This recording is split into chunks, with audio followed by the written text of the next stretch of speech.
Ben McKee, Patrick Brown, Go Vols 247 here in the Swamp following Tennessee's ugly 29-16 loss. There was not a lot that went right. Special teams was pretty good tonight, but it was not enough because we'll start on the offensive side of the ball because it struggled the most. It was just not pretty at essentially every position. Yeah, Ben, I mean, first drive of the game, Tennessee comes out on fire. It's a big pass play, quick touchdown. Right over here. You thought it was going to be a harbinger of what was to come. It was not. Tennessee just kind of did what it does in this stadium, and that's self-destruct, play bad football. There's so much on this offense that needs work right now. I know Joe Milton's going to catch some heat. He's not been perfect by any stretch, but everybody else around him needs to play better as well. When you're struggling this bad like they are, it's not just one thing. Absolutely. I didn't think Joe played bad physically. I didn't think he operated the offense all that well. I think that's where he is struggling the most right now. Did have the interception, was also getting hit, but did look like the safety was coming over on top and it was being thrown into double coverage. But Joe to me struggled with the operation of things, and it wasn't just Joe that led to all the pre-snap penalties and all the offensive penalties, but penalties were a huge issue. Well, Joe Milton's not the one flinching before the snap. He's not the one that's getting beat off the line, and on the interception, he's getting driven in the ground by a 450-pound man.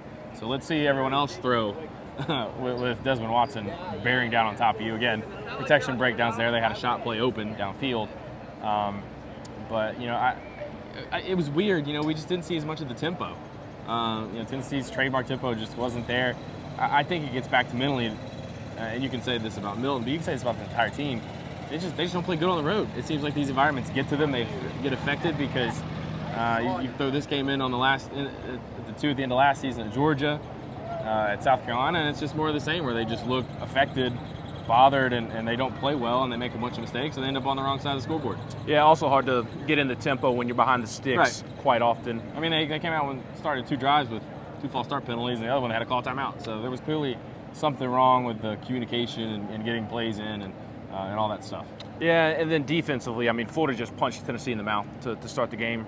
Ran it down their throat, was pushing Tennessee's defensive front off the line of scrimmage. I think that was the biggest surprise to me, how Florida, quite frankly, dominated Tennessee's defense in the trenches and the poor tackling to compound the issue. Not a great recipe there. No, I mean, I think Florida was the better team in the trenches tonight. I think that's pretty clear.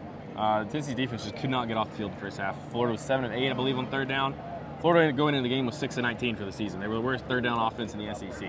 And Tennessee just couldn't get off the field. I thought they played too conservatively, Ben. I didn't think they're sitting back and playing zone. They're better when they're coming at you and trying to make plays in those third down situations, and they just don't play zone very well in the back end. And then obviously missed tackles.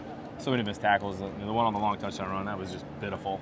And that's how you end up down 26-7 at half. Now they played better in the second half, but Florida's also probably a little bit of game management there too. So just really bad defense early on. And they've obviously got some stuff to work on too. I think only 3 tackles for loss maybe tonight. They might have gotten some late when it was out of hand, but just not the same that we've seen through the first 2 games, and that'll be disappointing for Tennessee.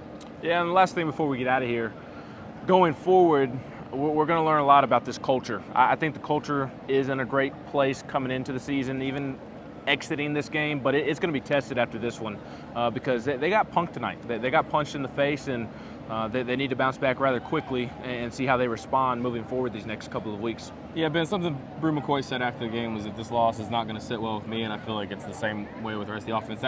Those are good words, but those need to be put into action, starting tonight on the playing back, starting tomorrow when they come back and review this film. They've got to have some sort of response where somebody or some bodies comes up and says, we got to do all this stuff differently. We got to be better during the week. We got to respond to adversity. There are all these things. So they're going to need leadership because you have a loss this early in the season. It can either galvanize you or it can fracture you, and that's how seasons can get defined one way or the other. So this will be an important week for Tennessee trying to get back on the right track. Absolutely. Ugly night in the Swamp for Tennessee, and we've got plenty of coverage of it at GoVols247.com. He's Patrick Brown. I'm Ben McKee.